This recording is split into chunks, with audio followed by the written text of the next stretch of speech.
Good afternoon, classmates. My name is Danielle Campos, and I will be discussing John Dewey with you this afternoon as he was my educational thinker. So John Dewey was an American philosopher, psychologist, educator, and a founding voice in pragmatism.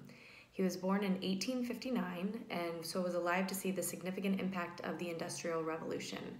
He also saw the changes at the turn of the century that the advances in science and technology brought. Dewey believed that education was a way to close the gap between those who had and those who did not have. He was a huge supporter of using the education system in order to build active, successful citizens in a democratic society. These beliefs had a big hand in his educational ideas that he formed. So first, John Dewey believed that for children to learn, they must be active in their education. He proposed that learning should be viewed as a process, where an emphasis in how a child learns was just as important as the facts and the content that they were learning. In line with pragmatism, the idea that a child must do something in order to learn something, Mr. Dewey said, "There is no such thing as genuine knowledge in order to learn. There is no such thing as genuine knowledge and fruitful understanding except as the offspring of doing." Along these lines, Dewey suggested that students' interests and needs should be what drive the curriculum. When students are studying something that they're interested in, they're much more active in what they're doing. Teachers today raise to this challenge by keeping curriculum current, by having it pertinent to students' lives, and having it multicultural so that students of all different backgrounds and cultures can relate to aspects of the lesson. Another key educational idea that John Dewey had emphasized was that curriculum should be integrated and should include problem solving and personal experience as a major part of what a student does in the classroom. Problem solving and project-based learning is now used within every content area classroom as a way to encourage higher level thinking. Children now complete hands-on work in order to build a personal experience around the material that they are studying. Curriculums are not strictly math, science, English, and social studies. Teachers now are discussing science in a social studies unit or discussing current events in math, all of these things which may pique a student's interest more. John Dewey was concerned with the survival and growth of democracy and saw schools as a key component to the health of a democratic society.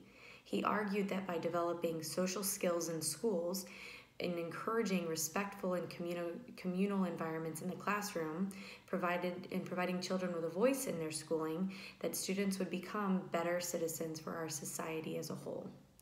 Within the school system today, students are often able to self-select study units.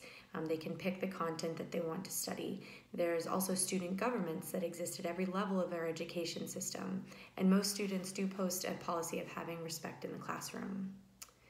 Another area that Dewey influenced in education was the role of teachers in the classroom.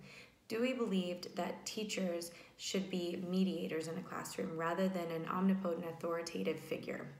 Within a Deweyan classroom, different areas may be set up that children can move from one to another as their interests directed.